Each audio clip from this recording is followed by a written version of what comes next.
নমস্কার। Glimpses of history চ্যানেলের অষ্টম নিবেদন মোগলমারি তথা দাঁতন প্রত্নক্ষেত্র। মোগলমারি বৌদ্ধ বিহার পশ্চিম মেদিনীপুরের দাঁতন ২ নম্বর ব্লকের অন্তর্গত একটি গ্রাম। এখানে ২০০২-৩ সালে কলকাতা বিশ্ববিদ্যালয়ের অধ্যাপক অশোক দত্তের উদ্যোগে খনন কার্য চালানো হয়।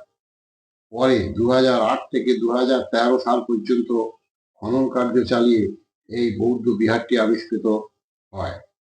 পণ্ডিতদের মতে এটি প্রায় 6 থেকে 12 সেঞ্চুরি এডি পর্যন্ত সক্রিয় ছিল।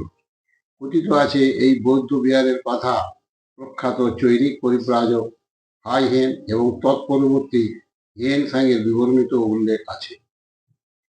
এখানকার গাইডের মতে খ্রিস্ট ধর্মের প্রায় 300 বিসি থেকেই এখানে বৌদ্ধ বিহার ছিল।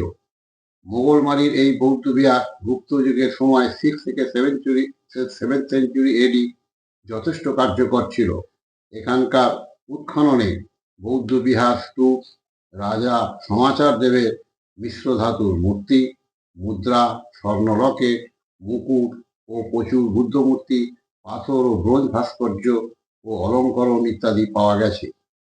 এগুলি সবই বেহালা স্টেট আর্কিওলজিক্যাল মিউজিয়ামে সংরক্ষিত আছে। গুপ্ত যুগের সময়ে বৌদ্ধ ধর্মের সঙ্গে হিন্দু ধর্মেরও উত্থান ঘটেছিল, তাই এখানকার দেয়ালে সরস্বতী জাম্বালা দেবীর মূর্তিও পরিলক্ষিত হয়েছে। বৌদ্ধ বিহারটি প্রায় 80 মিটার বাই 80 মিটার বিস্তৃত।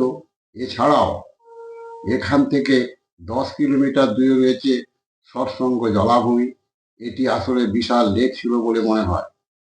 বর্তমানে বেশিরভাগ জলা জঙ্গলে পরিপূর্ণ এবং এর তীরে একটি সুন্দর কালী মন্দির আছে। এরপর এখান থেকে 10 কিলোমিটার দূরে রয়েছে মধ্যযুগের সময় তৈরি মাকড়া পাথরের দুর্গ। এটি একটি আওরঙ্গজেবের সময়ে কোনো মুসলিম ব্যক্তি তৈরি করেছিলেন, তবে এটি সম্ভবত হিন্দু মন্দির ভেঙে তৈরি হয়েছিল, কারণ মন্দিরের ধ্বংসাবশেষ মসজিদের মধ্যেই বিদ্যমান। পশ্চিম প্রান্তে একটি 3 গম্বুজের মসজিদও আছে। নমস্কার।